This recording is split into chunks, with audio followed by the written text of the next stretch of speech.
आपके सिलेबस में निबंध में दो पुस्तकें मेंशन की हुई हैं। एक है चिंतामणि और एक है निबंध निलय।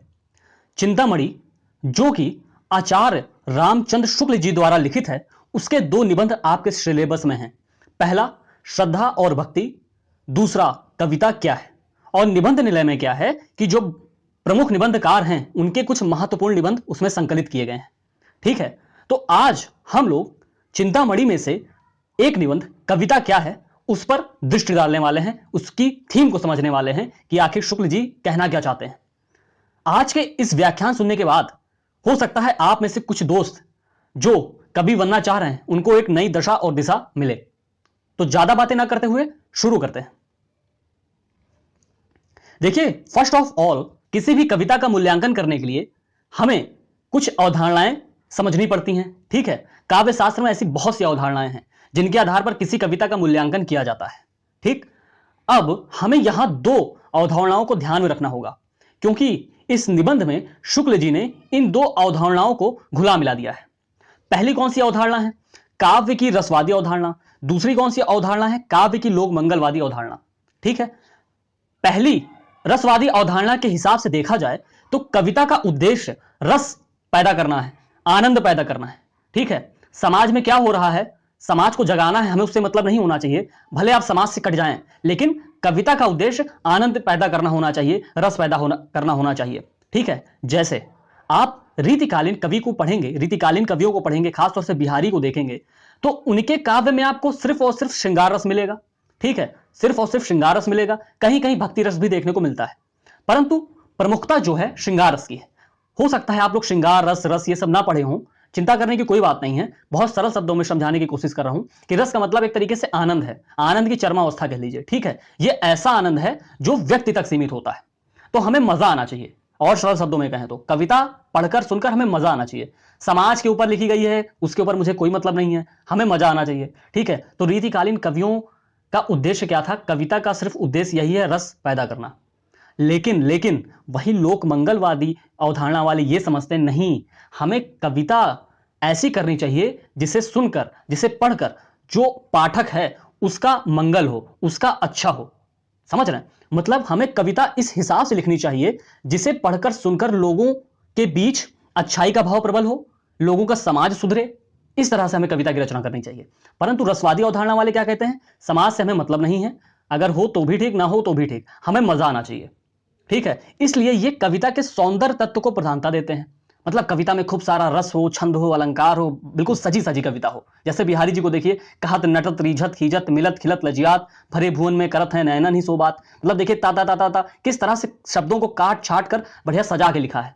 ठीक है, नजर की बात है, दृष्टिकोण की बात है। इसलिए मैं कहता हूं जब भी आप कोई ओरिजिनल थॉट पढ़ें, ओरिजिनल रचना पढ़ें, तो आप उस लेखक का दृष्टिकोण जान लें। ठीक है, अब मैं आपको समझाता हूं कैसे। जैसे तुलसीदास जी हैं, ठीक है, इनकी एक रचना है कवितावली, इनकी एक महान रचना है रामचरितमानस, आप सब जानते हैं। अब किसी मार्क्सवादी व्यक्ति के दृष्टिकोण से अगर आप देखें, या किसी मार्क्सवादी साहित्यकार के दृष्टिकोण से देखें, तो उसे कवितावली ज्यादा भाएगी। ठीक है, क्योंकि वहां मजदूरों की बात की गई है, वहां मजदूरों की बात की गई है, भूख की बात की गई है, गरीबी की बात की गई है, शोषण की बात की गई है। परंतु उसे रामचरितमानस ज्यादा नहीं भाएगी। क्यों? क्योंकि वहां पारिवारिक संबंधों की बात की गई है। समझ रहे हैं? तो दृष्टिकोण का फर्क है। जो साहित्यकार या जो कविता करने वाला रसवादी अवधारणा से चलेगा, उसके लिए कविता का मुख्य उद्देश्य आनंद पैदा करना होगा। लेकिन जो साहित्यकार लोक मंगलवादी अवधारणा से चलेगा, उसके लिए कविता का मुख्य उद्देश्य लोगों का अच्छा हो, ऐसा होगा। ठीक है, तो कभी कभी क्या होता है कि जो लोक मंगलवादी अवधारणा वाले होते हैं ना, ये इतना ज्यादा समाज से जुड़ जाते हैं कि कविता के भीतर सौंदर्य, कविता का सौंदर्य क्या है भाई, थोड़े इसमें लचक हो, छंद हो, अलंकार हो, ये तो होना ही चाहिए, इसको भूल जाते हैं। तो शुक्ल जी इन दोनों के मध्य मार्ग पर चल रहे हैं। वो कविता की रसवादी अवधारणा को भी कहीं ना कहीं स्वीकार रहे हैं और कविता की लोक मंगलवादी अवधारणा को भी स्वीकार रहे हैं। तो ये दोनों अवधारणाओं का समन्वय आपको इस निबंध में देखने को मिलेगा। ठीक है, उम्मीद करता हूं ये कॉन्सेप्ट क्लियर हो गया होगा। अब चलते हैं निबंध पर।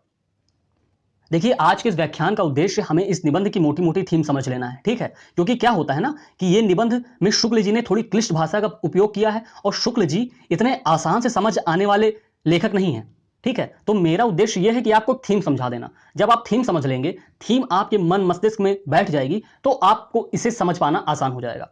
ठीक है। तो इस निबंध के माध्यम से शुक्ल जी काव्य शास्त्र के प्रतिमान प्रदर्शित कर रहे हैं, काव्य शास्त्रीय प्रतिमान बताना चाह रहे हैं। काव्य शास्त्रीय प्रतिमान का सीधा मतलब इतना समझिए कि एक अच्छी कविता या एक अच्छा साहित्य कैसा होना चाहिए। अब शुक्ल जी अपने हिसाब से प्रस्तुत कर रहे हैं, तो उनकी ही मान्यताएं यहां पर आपको देखने को मिल गई। ठीक है, समझ गए ना। काव्य शास्त्रीय प्रतिमान का मतलब कि अच्छी कविता कैसी होनी चाहिए, अच्छी कविता में कौन कौन से गुण होने चाहिए। ठीक है। उन्होंने क्या कहा है, उन्होंने कहा है कविता भाव योग के बराबर है। ऊपर से गया होगा, समझाने की कोशिश करता हूं। देखिए, जब आप अद्वैतवाद का सिद्धांत पढ़ेंगे, अद्वैतवाद का दर्शन पढ़ेंगे जो शंकराचार्य जी ने दिया था, उसमें क्या होता है कि व्यक्ति की आत्मा और ईश्वर में मेल हो जाता है, अर्थात दोनों में योग हो जाता है और दोनों योग होकर एक हो जाते हैं। ठीक है। लेकिन वो रास्ता क्या है? ज्ञान योग, कर्म योग, मोक्ष, मुक्ति, ये सब रास्ता है। तो वहां ज्ञान होना चाहिए, कर्म होना चाहिए, तब आप जाकर मोक्ष के मार्ग पर, मोक्ष की डेस्टिनी तक पहुंच पाएंगे। समझ गए। परंतु कविता, कविता क्या है? व्यक्ति के व्यक्तित्व को उससे आत्मा से जोड़ती है। वहां योग होता है व्यक्ति का व्यक्तित्व और उसकी आत्मा का योग। समझ रहे हैं कैसे? जरा समझते हैं। देखिए, शुक्ल जी शुरुआत भी इसी तरह से करते हैं कि जो सामान्य मनुष्य होता है वो अपने आप को बहुत बड़ा समझता है। बहुत सरल शब्दों में बात कर रहा हूं मैं आपको, बहुत बड़ा समझता है। वो अपने आप को बहुत तुर्रम खां समझता है और समझता है कि उस समाज में उसका एक अलग अस्तित्व है, और इस समझदारी के कारण या सरल और मैं कहूं बेवकूफी के कारण वो समाज से कट जाता है। ठीक है। वो अपने आगे किसी को समझता ही नहीं है, तो उसके अंदर कटाव की भावना आ जाती है, कटान की भावना आ जाती है। तो वो इस समाज से, इस चराचर प्रकृति से कटता चला जाता है। समझ रहे हैं। और क्या होता है, जब आप देखेंगे विकास के इस दौड़ में, विकास के इस दौड़ में या अंधाधुंध दौड़ में कह दें, डेवलपमेंट के इस अंधाधुंध दौड़ में व्यक्ति का जो मूल स्वभाव है, व्यक्ति अपने मूल स्वभाव से भी कटता चला जा रहा है। अर्थात समाज और प्रकृति से कट भी रहा है, वो अपने मूल स्वभाव, अपना मूल व्यक्तित्व से भी कटता चला जा रहा है। ठीक है। हमें बॉस के सामने किसी और तरह से प्रेजेंट होना है, हमें घर में किसी और तरह से प्रेजेंट होना है, मतलब हम अपने व्यक्तित्व के हिसाब से जी भी नहीं सकते। समझ रहे हैं। तो व्यक्ति व्यक्तित्व के स्तर पर, समाज के स्तर पर दोनों तरह से कट जाता है। अर्थात व्यक्ति अपने मूल व्यक्तित्व से, अपनी आत्मा से अलग हो जाता है। परंतु परंतु जब व्यक्ति कविता की रचना करता है, जब व्यक्ति कविता की रचना करता है तो भावपूर्ण होकर करता है। ठीक है। कविता लिखी नहीं जाती, कविता हो जाती है। ठीक है। तो जब आप बहुत ज्यादा भावुक होंगे ना, जब आप बहुत ज्यादा भावुक होंगे, भावना का संचार आपके अंदर उफान मार रहा होगा, तब जाकर आप शानदार कविता लिखेंगे। ठीक है। और जब शांत चित्त होंगे तो आप निबंध जैसी विधाओं की रचना करेंगे। समझ गए। तो जहां आपके अंदर भावना उफान मारेगी वहां कविता लिखेंगे। ठीक है। तो कविता में कहीं ना कहीं भावना का तत्व इन्वॉल्व हुआ, भावना का तत्व इन्वॉल्व हुआ, और वो भावनाएं आपके भीतर की भावनाएं हैं। ठीक है। वो भावनाएं आपके भीतर की भावनाएं हैं। तो वो भावना जो आपके भीतर से निकलकर उस कागज पर आ रही है, तो कहीं ना कहीं उस कागज और आपकी भावना के बीच कनेक्शन है, और ये भावना आपके भीतर से आ रही है, अर्थात आपके व्यक्तित्व और आत्मा का कनेक्शन हो जा रहा है। ठीक है। तो यहां आपके व्यक्तित्व और आत्मा का कनेक्शन होकर ही कविता की रचना होती है। इसलिए यहां भाव योग हो गया, आपकी भावना का योग हो गया, आपकी भावना और आपके व्यक्तित्व का योग हो गया, आपके व्यक्तित्व और आपकी आत्मा का योग हो गया। इसलिए यहां आप देखेंगे कि शुक्ल जी ने इसे भाव योग की संज्ञा दी है। उम्मीद करता हूं समझा पाया हूं आपको। ठीक है। उसके आगे शुक्ल जी ने इस निबंध को बाकायदे बांट दिया है समझाने के लिए। ठीक है। कुछ खंडों और उसके बाद उसके उपखंडों में बांट दिया है। जैसा, देखिए, पहला खंड है कविता और जगत के बीच में कैसा संबंध होना चाहिए। ठीक है। कविता और जगत के बीच में कैसा संबंध होना चाहिए। तो इसके भीतर 3 उपखंड हैं, जैसे कि सभ्यता के आवरण और कविता, काव्य और सृष्टि प्रसार, और मार्मिक तथ्य। समझ गए आप। अब देखिए, प्रच्छन्नता का कंसेप्ट आपने इकोनॉमिक्स में भी पढ़ा होगा। ठीक है। वहां डिस्गाइज एम्प्लॉयमेंट आपने पढ़ा होगा, प्रच्छन्न बेरोजगारी पढ़ा होगा, मतलब दिखावा। तो जैसे जैसे सभ्यता का विकास होता चला जाता है, देख रहे हैं ना, हम लोग सिंधु घाटी सभ्यता से शुरू हुए थे और आज आधुनिक युग में 2021 में हम लोग कहां पे हैं। तो जैसे जैसे आप देखें सभ्यता का विकास होता चला जा रहा है, वैसे वैसे हमारे भीतर या हमारे व्यक्तित्व पर कई तरह की परतें चढ़ती चली जा रही हैं, दिखावे की परतें। मतलब वो आप हैं नहीं, वो आप दिखा रहे हैं। बॉस के सामने कुछ और, घर में कुछ और, दोस्तों में कुछ और। मतलब आप देखें तो आपके मूल व्यक्तित्व के ऊपर कई तरह की परतें चलती चली जा रही हैं, और वो परतें दिखावे की है। ठीक है। कविता क्या करती है, कविता क्या करती है, जब आप कविता लिखने बैठे या कविता पढ़ने बैठे, तो आप किस तरह की कविता पढ़ना पसंद करेंगे? जो आपका मूल व्यक्तित्व होगा। अगर आप रोमांटिक हो गए तो आप रोमांटिक कविता पढ़ना पसंद करेंगे। अगर आपको उदासी वाली कविता अच्छी लगती है तो उदासी वाली कविता पढ़ना पसंद करेंगे। तो कहीं ना कहीं जब आप कविता लिखते हैं या पढ़ते हैं, तो आप अपनी भावना के अनुसार ही कविता का चयन करते हैं। तो आप देखेंगे कि कविता पढ़ते समय या लिखते समय या सुनते समय आपका मूल व्यक्तित्व तो बाहर आ जाएगा। तो जितनी भी प्रच्छन्नताएं हैं, जितना भी दिखावा है, वो हट जाएगा। ठीक है, कभी कभी सम्मेलन में जाइए और अगर आपकी भावना के अनुरूप कोई कविता पढ़ रहा है तो आप वाह वाह करते थकेंगे नहीं। क्यों? क्योंकि आपका मूल व्यक्तित्व फिर बाहर आ जाता है और जितनी प्रच्छन्नताएं हैं, जितना दिखावे का आवरण है, वो कटता चला जाता है। तो कविता का मूल धर्म यह होना चाहिए कि हम व्यक्ति के भीतर जितनी प्रच्छन्नताएं हैं, जितना दिखावा है, उसको हटा सकें और मूल व्यक्तित्व को बाहर ला सकें। समझ गए आप? क्लियर हो गया? उसके बाद कविता और सृष्टि प्रसार। इसके भीतर शुक्ल जी ये कहना चाह रहे हैं कि हम अपनी कविता में प्रकृति के कितने चराचर तत्वों को शामिल कर सकते हैं, इस प्रकृति को कितना शामिल कर सकते हैं। देखिए, कुछ लोग इस जीवन में होते हैं कि वो प्रकृति को तो बिल्कुल पसंद ही नहीं करते, छोड़ो छोड़ो मिट्टी लग जाएगी, हट जाओ, दूर हो जाओ। कुछ लोग होते हैं कि चयनात्मक प्रकृति को पसंद करते हैं। चयनात्मक प्रकृति का मतलब कि सिर्फ सुंदर प्रकृति हो। ठीक है, वो नदी नाला और जो थोड़े से दिखने में अटपटे जानवर हैं उनको नहीं पसंद करेंगे। ठीक है, वहीं कुछ लोग होते हैं कि प्रकृति के सभी रूपों को स्वीकार करते हैं और अपनी कविता में स्थान देते हैं। सबसे बेस्ट एग्जाम्पल अगर मैं आपको बताऊं, बाबा नागार्जुन आपके सिलेबस में है, उन्होंने कविता लिखी अकाल। उसकी कुछ लाइनें ऐसी हैं कि कई दिनों तक चूल्हा रोया चक्की रही उदास, कई दिनों तक कानी कुतिया सोई मेरे पास। ठीक है, अब देखिए, उन्होंने कानी कुतिया, जो आज तक कभी भी कविता में स्थान ही नहीं मिला था, उन्होंने शामिल किया। छछूंदर पर कविता लिखी ही। ठीक है, शुअर को हिंद की बेटी बताया। उन्होंने देखा ना कि चयनात्मक प्रकृति नहीं, बादल को घिरते देखा है, सुंदरता भी शामिल किया और जिसे लोग बदसूरत कहते हैं उसको भी शामिल किया। तो प्रकृति के विभिन्न रूपों को अपनी कविता में शामिल किया और इस कंडीशन को शुक्ल जी कहते हैं रागात्मक सत्व। रागात्मक सत्व मतलब इस प्रकृति के प्रत्येक कण कण से आपके साथ तादात्म्य हो जाना, कनेक्शन हो जाना, इसी को कहते हैं रागात्मक सत्व की स्थिति, जो बाबा नागार्जुन के अंदर आ चुकी थी। उसके बाद शुक्ल जी कहते हैं कि आपके कविता में मार्मिक तथ्य होना चाहिए। ऐसे तथ्य होने चाहिए जो हृदय को बेधने वाले हों। ठीक है, वेदना से भरे तथ्य हों। ठीक है, देखिए, शुक्ल जी ने कहा है कि हमें सूचनाएं तो प्रदान करनी ही पड़ेंगी कविता में।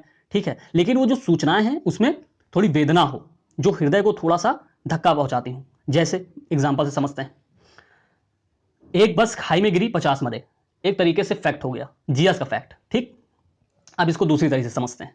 5 साल का एक बच्चा अपने जन्मदिन के दिन अपने मां के साथ बस में सफर कर रहा था और अचानक से उसकी बस खाई में गिर पड़ती है। ठीक है, और संयोग से उसकी मां की मृत्यु हो जाती है और बच्चा अनाथ हो जाता है। अब ये जो तथ्य है और वो वाला तथ्य जो मैंने पहले बताया, दोनों में कितना अंतर है?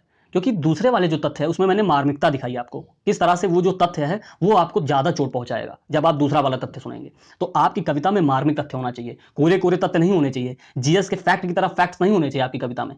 तो ये तीनों बातें आपको ध्यान में रखनी होंगी अपनी कविता लिखते वक्त। उसके बाद शुक्ल जी ने कहा कि कविता और मनुष्य का जीवन या मार्मिक जीवन के बीच कैसे कैसे संबंध होने चाहिए। 5 उपखंडों में बात कही है। देखिए, कविता में मनोरंजन तो होना ही चाहिए। भाई, मनोरंजन होगा तभी तो कोई पाठक पढ़ेगा ना, तभी तो कोई पाठक सुनेगा। तो शुक्ल जी ने मनोरंजन को स्वीकार किया है। ठीक है, इसको एक साधन माना है, साध्य नहीं माना है। साधन माना कि हाँ मनोरंजन होना चाहिए, लेकिन कविता का उद्देश्य सिर्फ मनोरंजन नहीं होना चाहिए। ठीक है, मनोरंजन होना चाहिए लेकिन कविता का उद्देश्य सिर्फ मनोरंजन नहीं होना चाहिए, जैसा कि रीतिकालीन कवियों में है। बिहारी सिर्फ और सिर्फ मनोरंजन के लिए लिख रहे हैं। ठीक है, उसके बाद काव्य और व्यवहार, मतलब कविता आपके व्यवहार के संगत होनी चाहिए। ठीक है, आपके व्यवहार के संगत होनी चाहिए। उसके बाद एक शानदार कॉन्सेप्ट बताते हैं, मनुष्यता की उच्च भूमि। मनुष्यता की उच्च भूमि, इसका मतलब क्या है? शुक्ल जी कहते हैं कि हम जो मनुष्य हैं वो पशुओं से किस प्रकार अलग है। अरस्तु कहता है कि हमारे भीतर बुद्धि है, लेकिन शुक्ल जी कहते हैं नहीं, हमारा जो भाव क्षेत्र है, मतलब हम कितना सोच सकते हैं, हमारा जो भाव क्षेत्र है, हमारी भावनाएं सिर्फ और सिर्फ रोटी कपड़ा मकान तक सीमित नहीं है। हम किसी व्यक्ति का अच्छा सोच सकते हैं, किसी दूसरे देश का अच्छा सोच सकते हैं, बुरा सोच सकते हैं। हम देख रहे हैं ना कि हमारी भावनाएं सिर्फ और सिर्फ हमारे क्षेत्र विशेष तक सीमित नहीं है, बल्कि हम ब्रह्मांड के हिसाब से कल्पना भी कर सकते हैं। तो हमारी भावना क्षेत्र का विस्तार कहां तक है? पूरे ब्रह्मांड तक है। समझ रहे हैं? तो यही है मनुष्यता की उच्च भूमि, यही वो गुण है जिसके कारण हम बाकी क्रिएचर से उच्च हैं। यही है मनुष्यता की उच्च भूमि। और कविता में मनुष्यता की उच्च भूमि को हमेशा बरकरार रखना चाहिए, हमेशा बनाए रखना चाहिए। हमें अपनी कविता के माध्यम से पाठक के भीतर भाव प्रसार करना ही करना चाहिए। ठीक है, उसे सेपरेट नहीं करना चाहिए, बल्कि उसे भावना का प्रसार इस तरह कर देना चाहिए कि वो सभी के बारे में अच्छा सोचे, सभी के लिए कुछ अच्छा करने का प्रयास करे। समझ गए? उसके बाद कविता पर अत्याचार, जैसा कि समझ ही रहे हैं आज के जमाने में क्या हो रहा है, रैप सॉन्ग, इस तरह के सॉन्ग आ रहे हैं, 4 बोतल वोडका इस तरफ, ये सब कविता पर अत्याचार है। शुक्ल जी दुखी होते हैं, ठीक है। कविता सिर्फ उपकरण बन जाती है, चाटुकारिता की भावना उसके अंदर आ जाती है। तो ये होता है कविता पर अत्याचार। और कविता की आवश्यकता के बारे में शुक्ल जी कहते हैं कि कविता की आवश्यकता हमेशा हमेशा हमेशा बनी रहेगी। जब जब सभ्यता के आवरण से उत्पन्न प्रच्छन्नता, उत्पन्न दिखावा हावी होता चला जाएगा, तब तब हमें कविता की आवश्यकता पड़ेगी, ठीक है। मनुष्यता की उच्च भूमि को बरकरार रखने के लिए भी हमें कविता की आवश्यकता पड़ेगी। समझ गए आप? तो मैंने पूरी थीम को समझाने का प्रयास किया। उसके बाद शुक्ल जी इसमें कुछ और कहते हैं कि काव्य उपयोगी तत्वों का विश्लेषण, जैसे रस, छंद, अलंकार, कविता की भाषा कैसी होनी चाहिए, ये तो आप समझ जाएंगे। तो मैंने जो इस निबंध का मेन थीम थी उसको समझाने का प्रयास किया। उम्मीद करता हूं सफल भी हो पाया हूंगा। तो आज के लिए बस इतना ही। तब तक के लिए हृदय की गहराइयों से बहुत बहुत धन्यवाद। जय हिंद।